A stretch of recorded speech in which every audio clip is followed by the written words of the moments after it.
Welcome to Stuff You Missed in History Class, a production of iHeartRadio.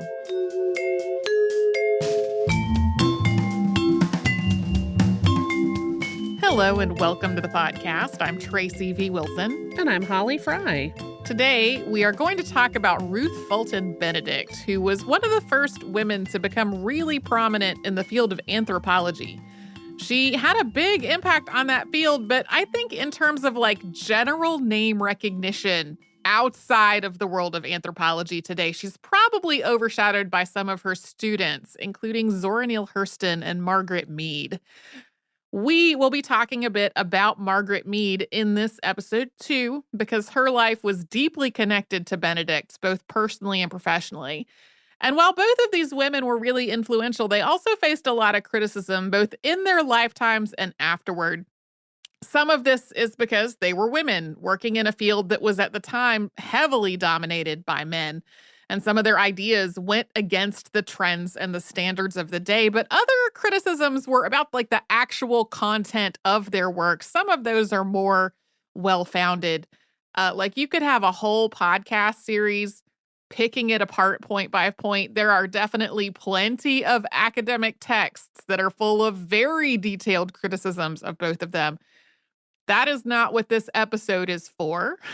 What we are doing here is taking a broader look at Ruth Benedict's life and influence. Ruth Fulton was born on June 5th, 1887. Margaret Mead wrote a biography of her that named her birthplace as Shenango Valley in the northern part of New York, but other sources say that she was born in New York City.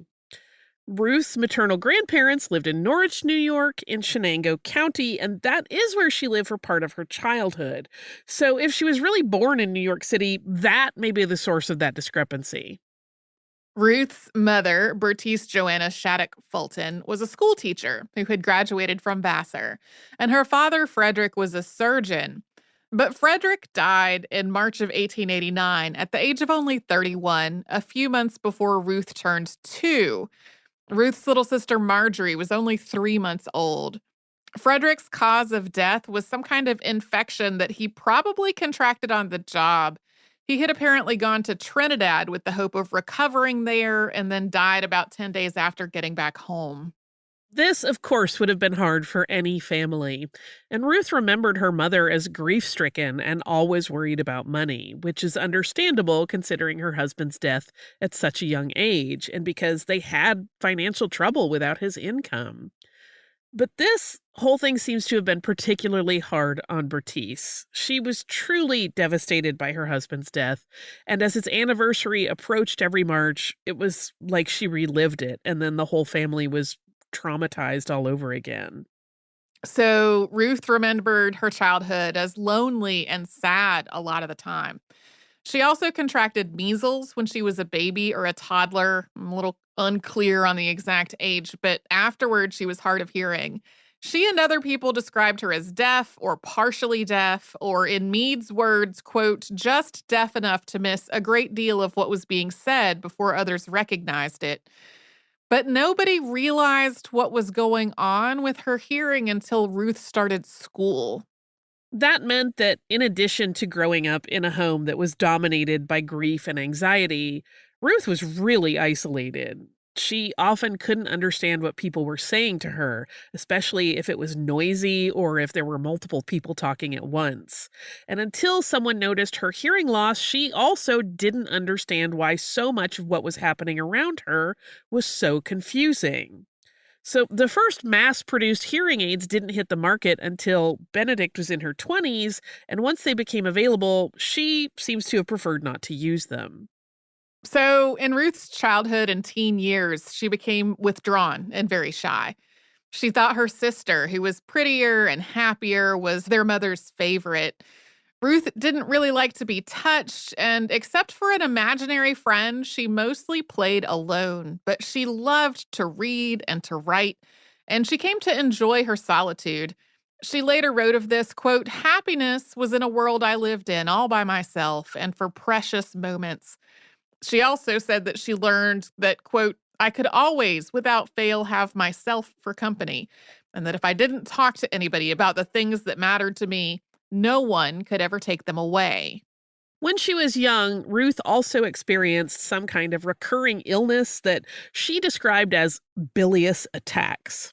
About every 6 weeks, she would have a bout of intense vomiting. And this continued for years until she started menstruating. And at that point, she started experiencing period pain on about the same cycle. This ran alongside cycles of depression and anger and what she described as rages or tantrums. As an adult, she said these tantrums ended after her grandmother made her kneel on the floor by a lit candle and pray to God that she would never lose her temper again. Ruth and her sister Marjorie were cared for largely by their grandmother and an aunt, while their mother tried to earn enough money to support them. Bertice took teaching jobs in a couple of different cities before being hired as a librarian in Buffalo, New York in 1899 when Ruth was about 12. After moving to Buffalo, Ruth and Marjorie got scholarships to St. Margaret's Episcopal Academy for Girls, which they attended from 1900 to 1905. Then the two sisters went on to Vassar together, and they graduated in 1909. Ruth's degree was in literature. She graduated Phi Beta Kappa and won awards for her poetry and essays. After graduation, the sisters spent a year in Europe with a couple of friends, and that was paid for by their friends' families. Soon after returning from Europe, Marjorie married Robert Freeman. Marjorie, Robert, and Bertice all moved to Pasadena, California. Ruth stayed behind in Buffalo for about a year before rejoining her mother and sister. She spent some time in California teaching at girls' schools before meeting biochemist Stanley Benedict on a trip back to New York. They got married on June 18th, 1914. It seems like Ruth was happy for the first year or so of their marriage. In a journal entry that December, she wrote, quote, 5 months ago, with all my consciousness of the power of loving that was the greatest part of me, with all the hunger and thrust of my love, I had no notion of its strength and depth and power of healing. No wonder the days seemed dreary and empty enough without this satisfying comradeship, this ardent delight, this transforming love. Now that I have it, it is what gives meaning to all of life. But Ruth's journals from their courtship and their early marriage also contain a number of references to her and Stanley hurting one another without really going into much detail. She also wanted to have a baby, but they weren't able to.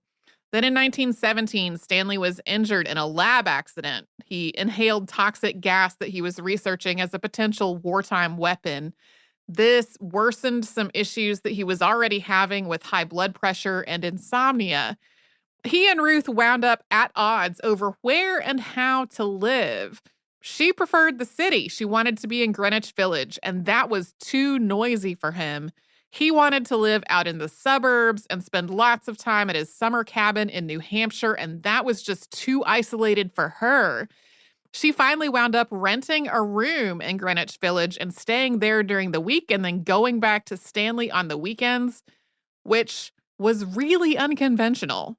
I feel like that would even be considered unconventional now. Yeah, I know a number of people who, for like work reasons, for the most part, have had residences in 2 different cities, but like this was unheard of, really, when she was living. A few years into the marriage, Ruth was feeling bored and unfulfilled. She had been raised in a devoutly Baptist family, but she had left the church. A lot of her classmates at Vassar had been active in various causes like women's suffrage, but none of those causes had really captured her attention. She tried to focus on writing poetry, publishing under the name Anne Singleton, and took on other writing projects. Eventually, she started on a book that she called Adventures in Womanhood, planning to include biographies of Mary Wollstonecraft, Margaret Fuller, and Olive Schreiner. She finished a draft on Mary Wollstonecraft, but when she couldn't find a publisher who was interested, she put the project aside. In 1919, still looking for something to keep her mind occupied, Ruth Benedict enrolled in a class at the New School for Social Research in New York City, which had been founded that same year. The new school was established by professors who had resigned from Columbia University after being censured for their opposition to the U.S. involvement in the war. It was open to students regardless of sex and was specifically focused on higher education for adults, especially on subjects that were related to social issues and political science. Benedict's first class at the new school was Sex in Ethnology, taught by anthropologist and folklorist Elsie Clews Parsons, who became one of Benedict's mentors. Another mentor was anthropologist and sociologist Alexander Goldenweiser, who had been born in Ukraine and immigrated to the U.S. in 1900. Both of them had worked and studied with Franz Boas, and they encouraged Benedict to pursue a graduate degree at Columbia University, where Boas was teaching. We will get into this some more after a sponsor break.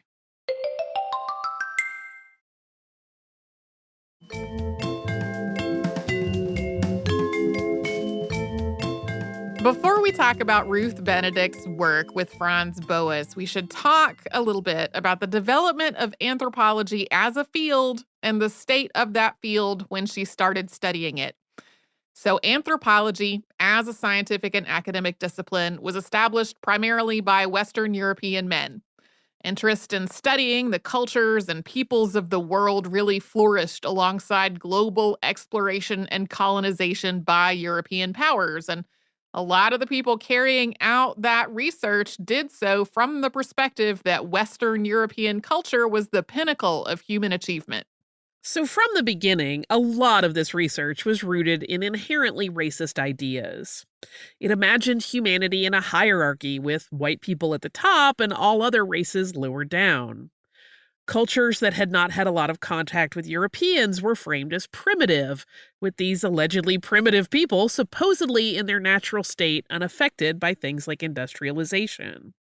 Of course, not every single individual person working in anthropology was espousing these kinds of ideas, but by the late 19th century, a lot of the writing coming out of the field was really Eurocentric and either implicitly or explicitly judged other peoples and cultures as less sophisticated, less developed, and generally inferior. One anthropologist who really pushed back on a lot of this was Franz Boas. He was born into a Jewish family in Germany in 1858 and immigrated to the United States in 1886. He started teaching at Columbia University 10 years later, and he was enormously influential as both an anthropologist and a teacher. He argued that race and culture were not biologically determined and that no one race or culture was superior to the others, either genetically or otherwise. He also argued that culture wasn't biologically determined at all, that instead cultures arose from a collection of local, historical, and interpersonal influences. Some of Boas's ideas are summed up as cultural relativism. That's the idea that a culture's beliefs, values, and practices should be studied and understood from the point of view of the culture itself, not by making value judgments from outside that culture or comparing it to some kind of supposedly universal standard. In that case, universal usually really meant Western European. So that's not to suggest that Boas's work was perfect or that there's nothing to criticize about it. For example, as we mentioned in our episode on physical anthropologist W. Montague Cobb, Boas carried out excavations of indigenous burial sites that he later admitted felt basically like grave robbing. He also represented a turning point in the field, not an ending point. So, for example, the term primitive and the idea that so-called primitive cultures were in a more natural or authentic state, that still showed up in his work and the work of some of his students. And while a lot of the people that Boas trained tried to be anti-racist in their work, that did not necessarily extend to their treatment of other traits like gender or sexuality. Also, just in general, it's virtually impossible for a person to totally shed every single one of their preconceptions and all of their cultural baggage when studying another culture. So Boas and his students were still seeing and studying and interpreting the world through their own lenses, even if they really were making an effort not to. But he actively, intentionally, and prolifically tried to dismantle a lot of the racist ideas that were taken for granted within the field, and he trained a generation of other anthropologists to do the same. One of those anthropologists was Ruth Benedict. She started her graduate studies at Columbia in 1921 when she was 34. Boas became a mentor and a father figure. She and some of the other students called him Papa Franz. She admired and respected his work, but learning from him could also be challenging for her. In addition to his having a pronounced German accent, he was also known for mumbling when he talked. I saw him described as a notorious mumbler, which made it hard for somebody with hearing loss to understand. Oh my gosh, I can't even imagine. But Benedict really impressed him, so much so that he convinced Columbia to accept her classes from the new school as part of her PhD work, allowing her to complete her degree in 1923 after only 2 years. Her dissertation was The Concept of the Guardian Spirit in North America, and it was drawn from existing research on the idea of the guardian spirit in indigenous cultures. She published it under the name Ruth Fulton Benedict, including her maiden name this way. That was also unconventional. Her dissertation caught the attention of one of Boas's former students, Edward Sapir. Sapir and Benedict bonded over anthropology and their shared love of poetry. They wrote poems to each other, and they wrote letters. From about 1923 to 1935, sometimes this was multiple letters every week. While studying under Franz Boas, Benedict also worked as his teaching assistant at Barnard College. Barnard had been founded in 1889 and was the first college in New York City to offer degrees to women. It was and is affiliated with Columbia University, which did not admit women as undergraduates until the fall of 1983. It's not a typo. Barnard is where Benedict met Margaret Mead, who at the time was a senior in college. And at first, Mead was not impressed with Benedict at all. Ruth Benedict wore the same dress every day, and it was a dress that Mead did not think was very flattering. This was apparently because men wore the same suit to teach in every day, and Benedict thought that women should be able to follow the same standard. Benedict also had a really hard time speaking in front of the students. Even though she had taught at girls' schools years before, she really struggled with her shyness and her hearing loss. It took her years to really be comfortable with public speaking.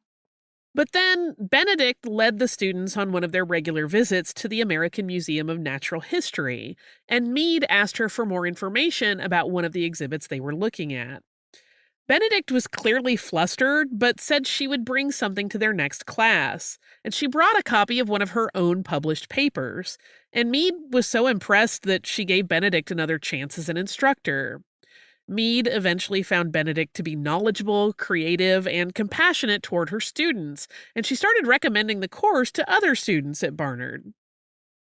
Benedict and Mead became friends and colleagues, with Benedict encouraging Mead to pursue an advanced degree in anthropology, including giving her $300 of her own money, which she described as a no-strings-attached fellowship. Mead started graduate study at Columbia in 1923, and that same year she got married to anthropologist Luther Cressman. And toward the end of 1924, Benedict and Mead started having an affair. This was obviously something they kept secret. Both of them were married to other people. As anthropologists, they both wrote about cultures that viewed gender and sexuality much different than in much of the United States. But in their own culture, this was something that could have ruined their reputations and their careers. There was also the fact that Benedict was more than a decade older than Mead and had been her teacher. I'm actually a little fuzzy on whether Benedict was still Mead's teacher at this point. There was already a very well-established trope of predatory lesbians in media, so older women in positions of authority like teachers and headmistresses taking advantage of and corrupting their students in books and movies. This really damaging stereotype would make their affair seem particularly salacious if it was discovered. In 1924, Mead also started an affair with Edward Sapir. While Sapir and Ruth Benedict were close friends, it seems like their relationship was platonic. Their letters to one another don't suggest that it was romantic, and when they met, he was married and devoted to his wife Florence. But Florence died in 1924, and after that, Mead pursued him. Sapir was the one to tell Benedict about this relationship, and she was deeply hurt by it. It seems like Sapir, Benedict, and Luther Cressman all wanted more from Margaret Mead than she really wanted to give. She was an advocate of free love. This was one of a number of love triangles, or in this case, quadrangles, over the course of Mead's life. Although Benedict was really hurt over Mead's affair with Sapir, she didn't end their relationship over it. The two women wrote numerous letters back and forth after Mead left for fieldwork in Samoa in 1925, at a time when it was incredibly unusual for a woman to be sent to do fieldwork on her own. When Mead returned to the U.S., she wrote one of the books that she would become famous for, Coming of Age in Samoa, a psychological study of primitive youth for Western civilization. That book came out in 1928. And although this book was about adolescence in Samoa, it included descriptions of sexuality among Samoan youth, and that's really what it became most known for. So this episode isn't about Mead, but it would be weird if we didn't mention that Mead's work and this book specifically have been the subjects of intense criticism. Mead's most vocal critic was New Zealand anthropologist Derek Freeman, who made totally different observations during his own fieldwork in Samoa. He published 2 different books arguing that Mead's work was totally incorrect.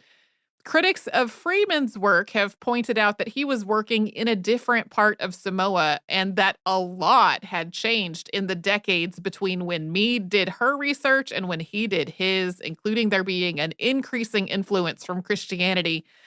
This became known as the Mead-Freeman controversy. It went on for decades. My basic read on it is that there are valid criticisms of both of them. Right. Of course, Benedict had her own life and work going on during all of this, and we're going to talk about that after we pause for a sponsor break.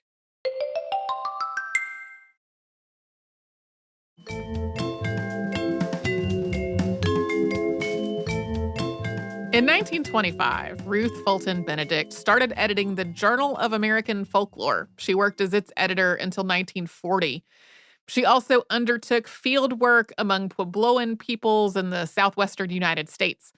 Because of her hearing loss, she had to conduct most of this work through interpreters and choose those interpreters very carefully because they had to be willing to dictate everything they were interpreting to her while she wrote it all down word for word. This was a very time-consuming and laborious process, but it also led her to be really pretty careful in a lot of her field work. She tended to work in this slow, methodical way. On Margaret Mead's voyage home from her fieldwork in Samoa, she met New Zealand anthropologist Reo Fortune.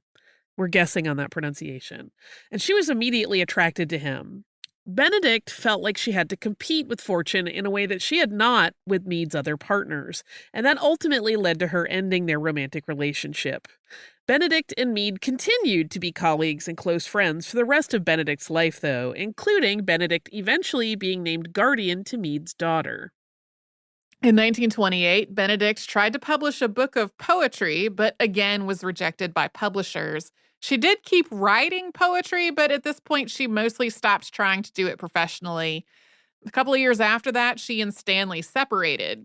Apart from their other struggles, he really had not supported her going to graduate school or establishing her own career as an anthropologist.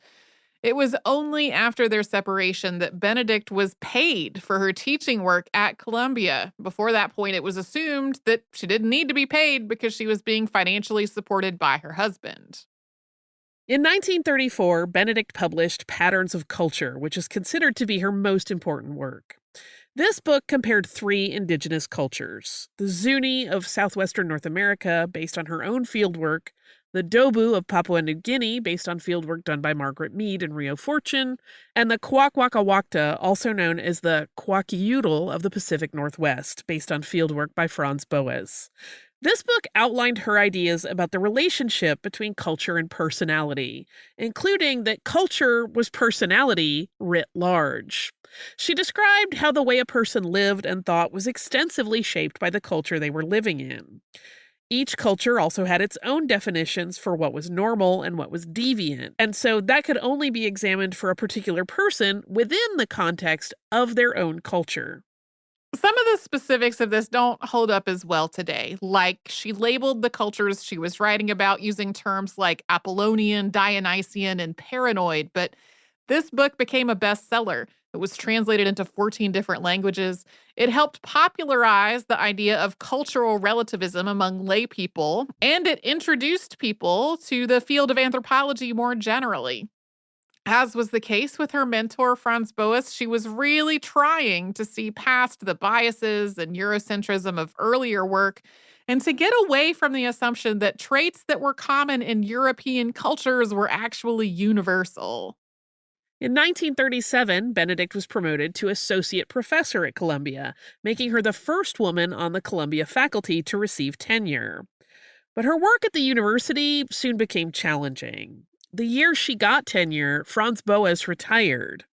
A number of faculty and students thought she was the best candidate to take his place.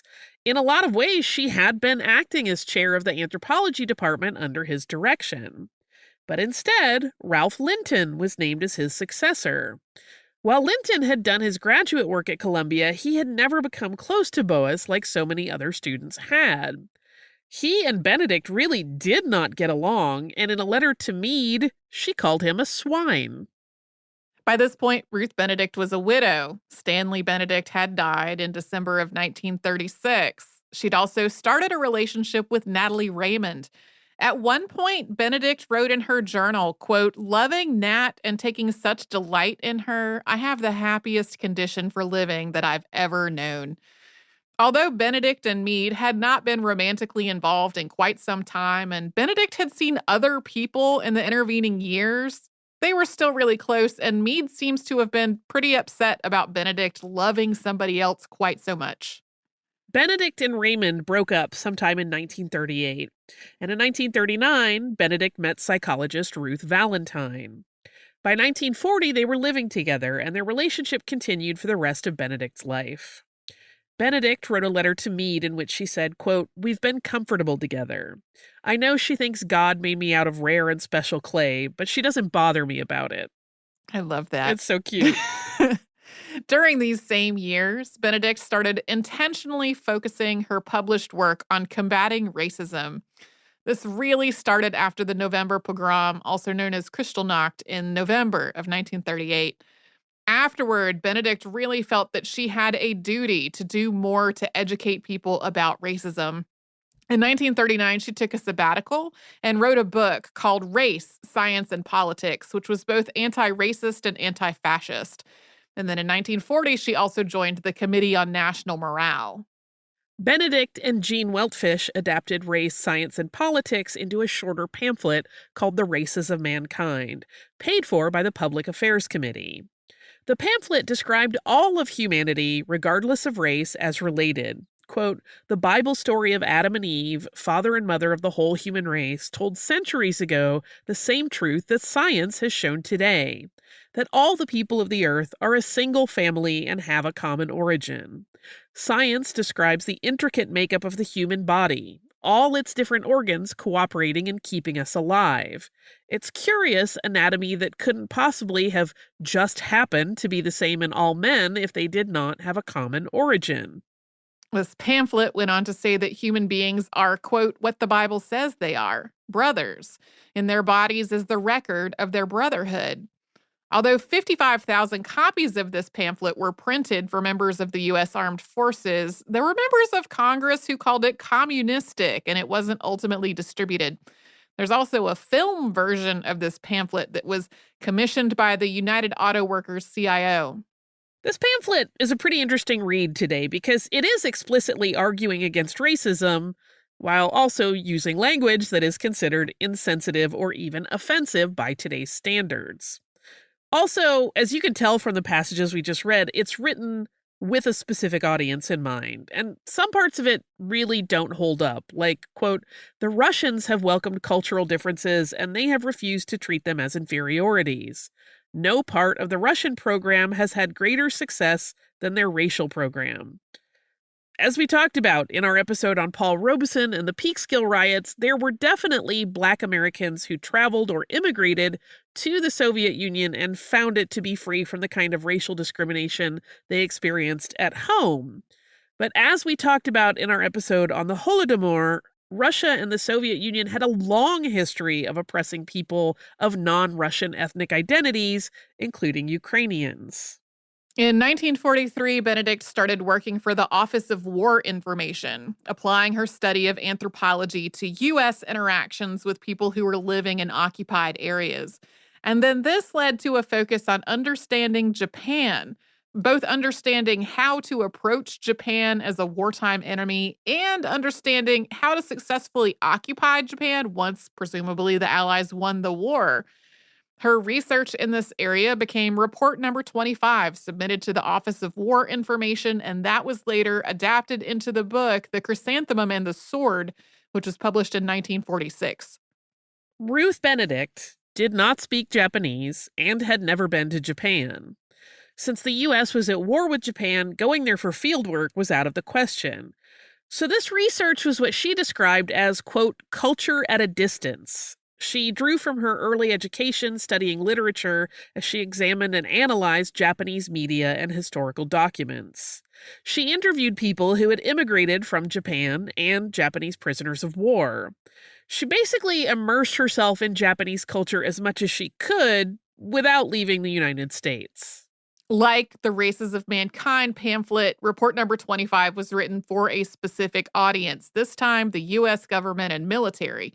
And it was for a specific purpose, which was to help political and military leaders understand their wartime enemies so they could make strategic decisions that would ideally help win the war. And then after the war was over, make decisions that would help make the occupation go as smoothly as possible, like without a lot of uprisings or insurgency. Although Benedict tried to approach Japan in a way that was sympathetic and compassionate, her work suggested that culture was learned. That also meant that it could be changed. She thought changing it was necessary and agreed that Japan needed to be democratized. She thought an occupation by Allied forces after the war would be necessary, but that the occupation should be compassionate and fair. She was also one of the people who strongly advocated for the Japanese emperor to remain as a figurehead after the Japanese surrender to help ensure stability during the occupation, although this also meant that he never faced any kind of prosecution or accountability for war crimes committed by Japan during the war.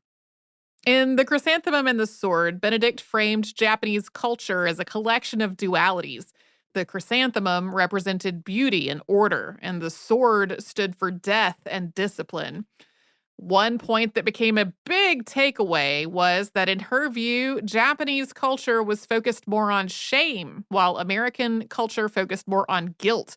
This sort of shame culture, guilt culture dichotomy is really a pretty small part of the book, but it really took off. Like, it's one of the things that has really stuck around. The Chrysanthemum and the Sword is really not an accurate look at Japanese culture today, and realistically, it was also pretty limited in what it said about Japanese culture in the 1940s. There are also some glaring gaps, like she doesn't discuss the impact of the U.S. atomic bombing of the cities of Hiroshima or Nagasaki, something that she argued wasn't yet fully felt in Japan at the time she wrote it. She also doesn't acknowledge that Japanese immigrants to the United States and their American-born children, who were U.S. citizens, were held in concentration camps during the war. That's something we covered in more detail in a two-parter in 2017. So today this book is seen more as an example of how the United States viewed Japan and itself after the end of World War II. This book was also widely discussed in Japan after it was published. There were meetings and symposia and ongoing discussions within Japanese academia and among other Japanese commentators. A lot argued that it was at best superficial. Some suggested that Benedict had cherry-picked details to kind of line up with her pre-existing ideas or to make her work more acceptable to American authorities. At the same time, though, this book became a bestseller in Japan, selling at least 2 million copies there by the start of the 21st century. It became part of a genre called Nihonjinron, or works about Japan and Japanese identity. And that's a genre that existed before World War II, but became incredibly popular in Japan afterward. And as a final note on the Chrysanthemum and the Sword, In it, Benedict wrote, quote, "The tough-minded are content that differences should exist. They respect differences. Their goal is a world made safe for differences, where the United States may be American to the hilt without threatening the peace of the world, and France may be France, and Japan may be Japan on the same conditions." This statement is very frequently paraphrased as "the purpose of anthropology is to make the world safe for human differences," and attributed to Ruth Benedict, although she never really said this shorter version. In 1946, Ruth Benedict received the Annual Achievement Award of the American Association of University Women. In 1947, she was elected president of the American Anthropological Association, and that same year became a fellow in the American Academy of Arts and Sciences. In 1948, she became the first woman to become a full professor at Columbia University. Also in 1948, Benedict launched the Columbia University Research in Contemporary Cultures program that was funded by the U.S. Office of Naval Research. She planned to collaborate with Margaret Mead and others to study contemporary cultures at a distance. This is also sometimes described as a study of national character. This was a huge 4-year project, bringing in 120 scholars of 16 nationalities, representing 14 academic disciplines. But Benedict died before it really got underway. She had a heart attack in September of 1947, shortly after returning from a trip to Europe to speak at a seminar in Czechoslovakia. Doctors told her she had to rest and keep her mind off of work for the sake of her heart.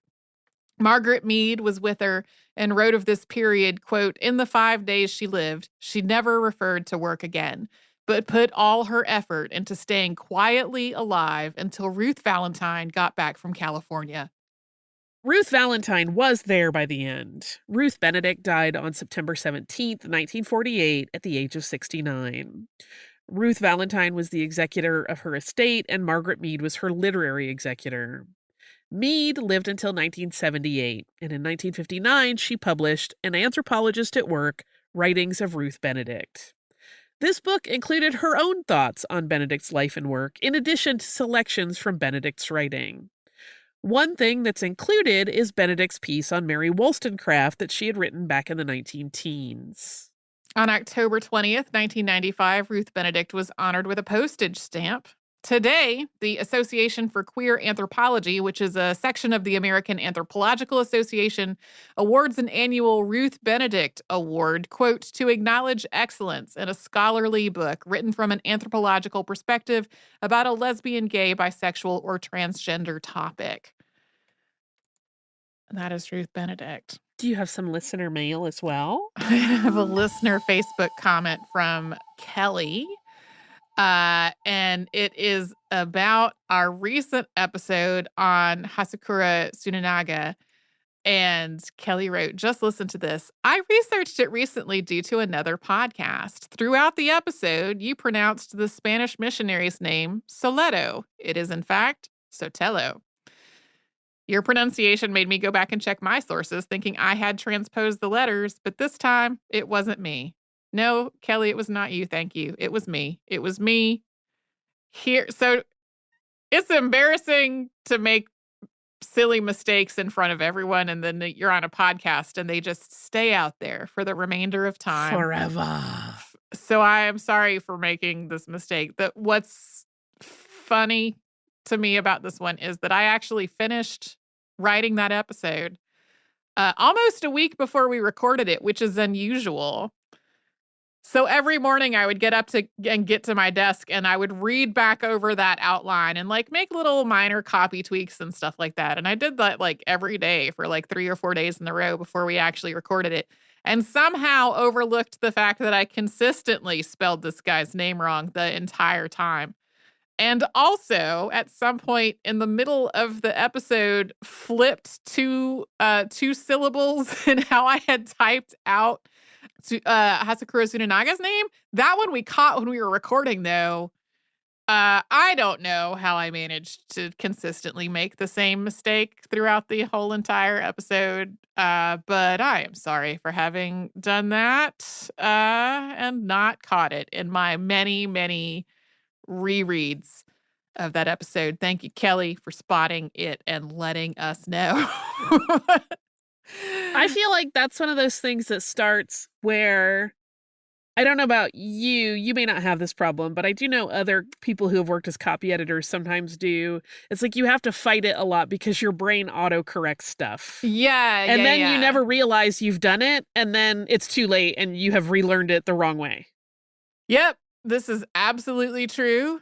And there also are just a number of regular English words that you or I or both of us have suddenly realized we've been saying wrong our entire lives, like in the middle of recording an episode.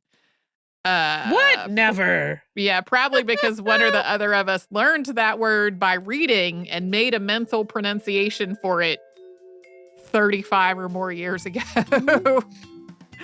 That has just been with us that whole time. So anyway, I'm sorry for somehow flipping those letters around. Thank you again for letting me know.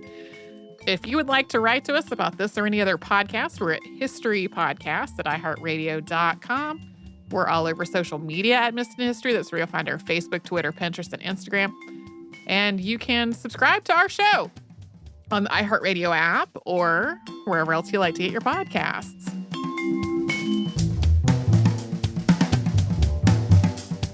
Stuff You Missed in History Class is a production of iHeartRadio. For more podcasts from iHeartRadio, visit the iHeartRadio app, Apple Podcasts, or wherever you listen to your favorite shows.